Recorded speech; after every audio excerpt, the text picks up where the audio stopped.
আমি ব্যথায় কাঁপতে কাঁপতে বললাম, বাবা তাড়াতাড়ি করো, অনেক জ্বলছে।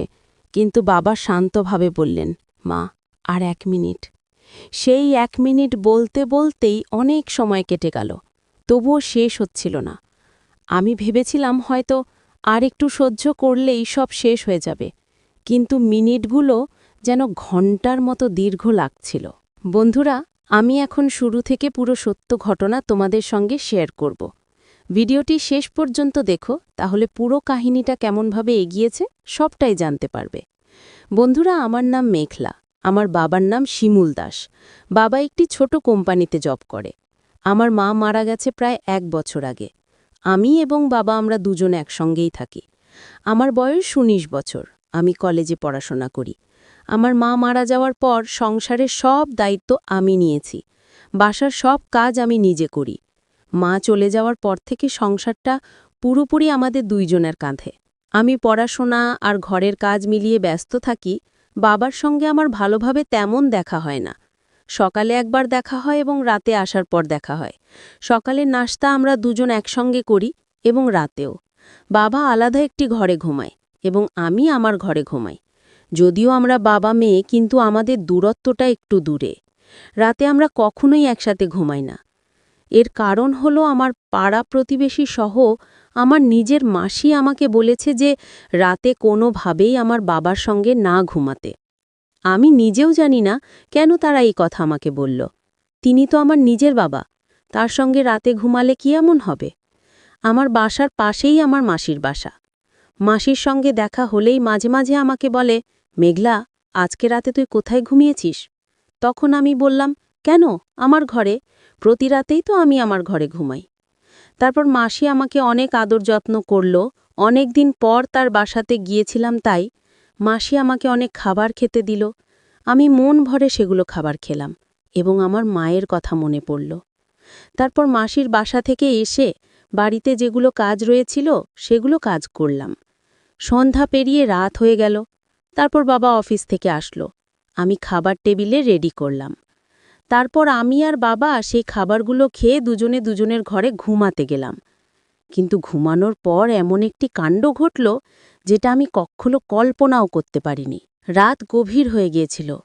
হঠাৎ মনে হলো কেউ ঘরের দরজার কাছে আসছে। আমি দৃষ্টি গাম্ভীর্য নিয়ে দেখলাম, কিন্তু মনে হচ্ছিল এটা কি সত্যি আমার বাবা নাকি অন্য কেউ। আমার হৃদয়ে দ্রুত ধাক ধাক করছে। ভয় আর অজানা কৌতূহল মিশ্রিত। কেঁপে ওঠা হাত দিয়ে আমি ধীরে ধীরে দরজার দিকে তাকালাম। আমি দরজার কানের কাছে গিয়ে খুব নরমভাবে শুনতে চেষ্টা করলাম। বাইরে কারো পদচ্ছেপের শব্দ এসেছে, কিন্তু সেই পরিচিত আওয়াজ বাবার কিনা বুঝতে পারছিলাম না। হৃদয় যেন থমকে গেছে। ভয় আর কৌতূহল একসাথে মাথা চেপে ধরেছে। আমি চুপচাপ নিজের ঘরে লুকিয়ে থেকে দেখছিলাম, মনে কল্পনা ভরা প্রশ্ন ঘুরছে। এটা কি সত্যি বাবা? দরজা ধীরে ধীরে খোলা হলো। অন্ধকারের মধ্যে আমি একজনকে দাঁড়িয়ে দেখলাম। বাবার মতনই হাঁটছেন, কিন্তু মুখ ও ভঙ্গি স্পষ্ট নয়। হৃদয়টা দ্রুত ধাক ধাক করছে। ভয় আর কৌতূহল একসাথে জেঁকে বসেছে। আমি নিজেকে শান্ত রাখার চেষ্টা করছিলাম, তবে ভাবছিলাম, এটা কি সত্যি আমার বাবা নাকি অন্য কেউ? আমি ভয়ে জমে গিয়েছিলাম। অন্ধকারে দাঁড়ানো মানুষটা একেবারে বাবার মতো দেখাচ্ছিল, কিন্তু তার চোখে ছিল অদ্ভুত শূন্যতা। ধীরে ধীরে সে এগিয়ে এলো আমার দিকে। আমার কানে তখনও বাজছিল মাসির সেই সতর্কবাণী, রাতে বাবার সঙ্গে ঘুমাতে যাস না। হঠাৎ মনে হলো, এ কি সত্যি আমার বাবা নাকি অন্য কেউ তার ছদ্মবেশে? আমার বুক ধড়ফড় করতে লাগল। আমি চোখ কচলাতে কচলাতে তাকালাম। হ্যাঁ, মুখটা বাবার মতোই, কিন্তু কেন যেন তার দৃষ্টিতে ছিল অচেনা শূন্যতা, যেন সে আমার দিকে তাকাচ্ছে অথচ চিনতে পারছে না। আমি গলার স্বর শুকিয়ে গিয়ে ফিসফিস করে বললাম, বাবা, তুমি তো? কিন্তু কোনো উত্তর এলো না, শুধু ঠান্ডা বাতাস বইতে লাগল ঘরের ভেতর। আমি কিছুক্ষণ তাকিয়ে রইলাম। অন্ধকারের ভেতর দাঁড়িয়ে থাকা মানুষটার ভঙ্গি, হাঁটা আর কাঁধের ভাঁজ সবই আমার বাবার মতোই মনে হচ্ছিল। মনে হচ্ছিল যেন বাবাই আমার ঘরে এসে দাঁড়িয়ে আছেন। আমার হৃদয় তখনও দ্রুত ধকধক করছিল, কিন্তু আমি শান্ত থাকার চেষ্টা করলাম।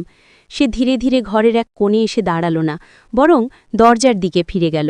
আমি নিজের ঘরে ফিরে এলাম, দরজাটা ভেতর থেকে বন্ধ করে নিলাম এবং ধীরে ধীরে বিছানায় শুয়ে পড়লাম। ঘুম আসে কিছুটা ক্লান্তি ও বিশ্রামের কারণে। পরের দিন সকালে সূর্যের আলো জানলার ফাঁক দিয়ে পড়ছিল। ধীরে ধীরে চোখ মেলে চারপাশটা দেখলাম, সব আগের মতোই স্বাভাবিক। সকালবেলা প্রতিদিনের মতো আমরা নাস্তার জন্য টেবিলে বসলাম। বাবা এবং আমি একসঙ্গে সকালের নাস্তা করলাম। বাবা হেসে বললেন, কেমন রাত হলো? আর আমি হালকা হাসি দিয়ে জবাব দিলাম। মনে হচ্ছিল বাবার কোনো অস্বাভাবিকতার ছাপ নেই, সবকিছু ঠিক যেমন আগের দিনগুলোতে হতো। নাস্তা শেষ হতেই বাবা অফিসের জন্য প্রস্তুতি নিতে শুরু করলেন। তিনি আমার সঙ্গে কথা বললেন স্বাভাবিকভাবেই, যেন গতরাতের ঘটনা তিনি জানেন না। কিন্তু আমার মন তখন অন্যদিকে ঘুরপাক খাচ্ছিল। ভাবছিলাম, ওটা কি সত্যি আমার বাবা ছিল নাকি অন্য কেউ? কেন যেন রাতের দৃশ্য বারবার মনে আসছে। তবে যত ভাবলেও এখন সেই প্রশ্ন নিয়ে সময় নষ্ট করার কোনো মানে নেই। আমি ধীরে ধীরে নিজের কাজ শুরু করলাম। বাড়িতে অনেক কাজ অপেক্ষা করছে, ঘরের পরিষ্কার পরিচ্ছন্নতা, কাপড়ের কাজ, রান্নার কিছু বাকি কাজ। কাজগুলোর মধ্যে মনোযোগ দিয়ে এগোতে চেষ্টা করলাম। তারপর কলেজের প্রস্তুতি নিলাম।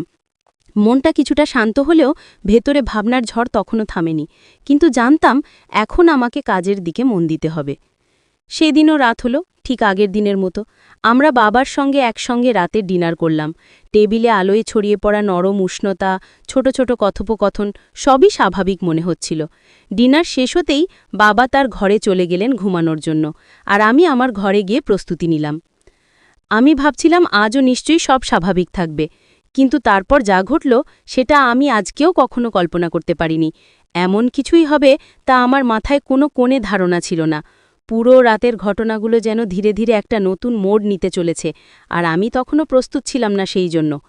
আমি সেই রাতে দরজা লাগাতে ভুলে গিয়েছিলাম। ঘুমানোর সময় আমি লাইট বন্ধ করে নিজের বিছানায় শুয়ে পড়েছিলাম। তখন শীতের জন্য আমার ওপর একটি কম্বলও ছিল।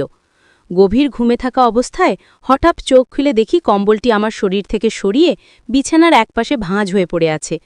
প্রথমে একটু অবাক হলাম, মনে হলো হয়তো ঘুমের মধ্যে আমি নিজে সরিয়েছি, কিন্তু তখনও আমার মন হালকা উৎকণ্ঠায় ভরা ছিল।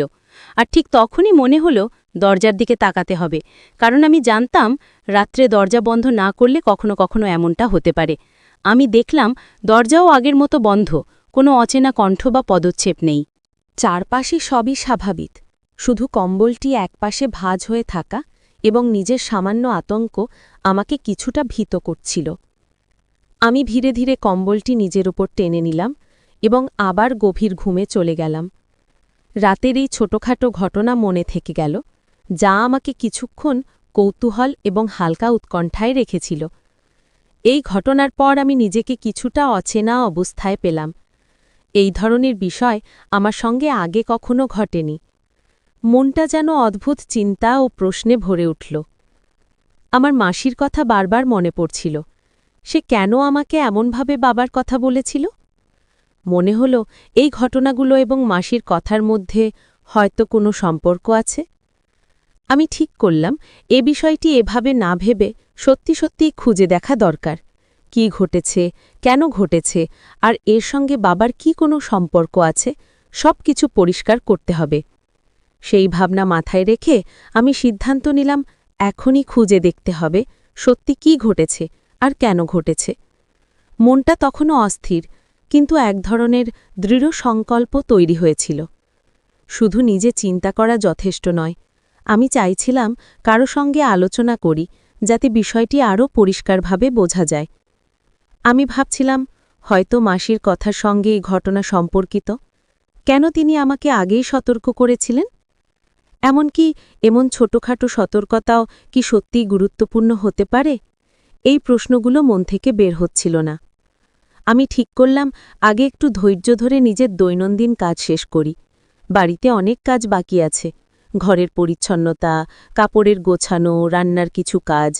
কাজগুলো শেষ করে তারপর কলেজের জন্য প্রস্তুতি নেব। মনটা কিছুটা শান্ত থাকলেও ভেতরে প্রশ্ন আর উৎকণ্ঠার ঝড় থামেনি। আমি ভাবছিলাম হয়তো এই ঘটনা সম্পূর্ণ সাধারণ কোনো ব্যাখ্যা আছে, কিন্তু নিজের মধ্যে এক অজানা আতঙ্ক তখনও ছিল। মাসির কথার অর্থ কি সত্যিই এর সঙ্গে সম্পর্কিত? কেন তিনি আমাকে এমনভাবে সতর্ক করেছিলেন? মনে মনে আমি নিজের জন্য এক সিদ্ধান্ত নিলাম। এই রহস্যের পিছনে আসল সত্য খুঁজে বের করা হবে, আর এর জন্য শুধু চিন্তা করলেই হবে না, বাস্তবে পদক্ষেপ নিতে হবে। এখন আমার কাজ হলো প্রথমে প্রতিদিনের দায়িত্ব ও কাজগুলো সম্পন্ন করা, তারপর ধীরে ধীরে এই সব প্রশ্নের উত্তর খুঁজে বের করা। আমি বাড়ির কাজগুলো শুরু করলাম, মনকে ব্যস্ত রেখে ভয়ে উৎপান্থাকে সামলানোর চেষ্টা করলাম। দিনের আলো পড়ার সাথে সাথে কলেজের প্রস্তুতি নিলাম। যদিও ভিতরে ভাবনার ঢেউ তখনও থামেনি, কিন্তু আমি জানতাম প্রথমে কাজ শেষ, তারপর রহস্যের উত্তর খোঁজা হবে। এভাবে আবারও রাত হল। ঘরের অন্ধকার নেমে এলো, আর আমি নিজেকে প্রস্তুত করলাম আসল ঘটনাটি জানার জন্য। মনে মনে বলছিলাম, আজকে আমি অবশ্যই জানতে চাই আমার সঙ্গে কি ঘটছে। ওটা কি সত্যিই আমার বাবা, নাকি অন্য কেউ বাবার ছদ্মবেশে এসেছে? রাতের অন্ধকারে আমার এই মনোবল, আমার এই সংকল্প আমাকে এগিয়ে নিয়ে যাবে, কারণ আমাকে সবকিছু নিজের চোখে দেখতে হবে, সব রহস্যের জবাব পেতে হবে। রাত যত গভীর হচ্ছিল, আমার মন আরও অস্থির হয়ে উঠছিল। হঠাৎ শুনতে পেলাম পায়ের শব্দ, কারো পদক্ষেপ যেন আমার ঘরের দিকে আসছে। আজকে আমি আগে থেকেই দরজা ঠিকমতো বন্ধ করেছিলাম, তাই কারো আসার সম্ভাবনা খুব কম। তবুও আমার মনে সন্দেহের ছায়া নেমে এলো। ধীরে ধীরে আমি লক্ষ্য করলাম দরজার কাছে অল্প অল্প করে পা দেখা যাচ্ছে, যেমন কেউ দাঁড়িয়ে আছে। দরজার পাশে জানালা থাকায় আমি চুপচাপ উঁকি দিলাম। সেই মুহূর্তে আমি দেখলাম সেই মানুষটি যেন বাবার মতো, লম্বা, ভঙ্গিমা, সবকিছু বাবার মতোই। তবুও আমি এখনও নিশ্চিত হতে পারছিলাম না এটা কি সত্যি আমার বাবা, নাকি কেউ অন্য কেউ। তার মুখ পুরোপুরি অন্ধকারে ঢাকা, দেখা যাচ্ছিল না। কিছুক্ষণ পর সে অন্ধকারে মিলিয়ে গেল। আমি আর তাকে দেখতে পেলাম না। আরেকটু পর আবার পায়ের শব্দ এলো।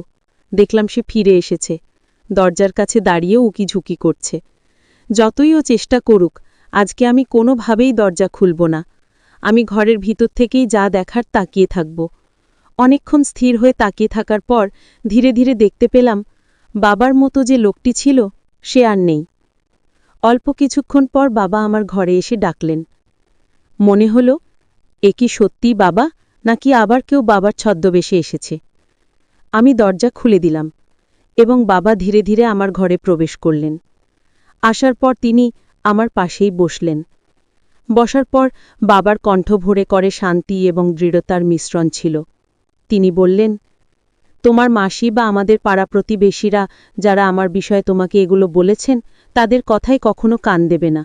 তারা অতীতকে টেনে নিয়ে যেতে চায়, কিন্তু আমি এখন অতীতে নেই, বর্তমানেই ভালো আছি। হ্যাঁ, আমি কিছুটা খারাপ ছিলাম, যার কারণে তারা তোমাকে এইসব কথা বলেছে, কিন্তু বিশ্বাস করো, তুমি আমার নিজের মেয়ে। তোমার সঙ্গে আমি কখনো বিশ্বাসঘাতকতা বা খারাপ আচরণ করতে পারি না। বন্ধুরা, এখানেই শেষ নয়, আরও সত্য ঘটনা রয়েছে, যেগুলো আপনাদের পরের ভিডিওতে বলবো। তার জন্য অবশ্যই চ্যানেলটি সাবস্ক্রাইব করে রাখবেন।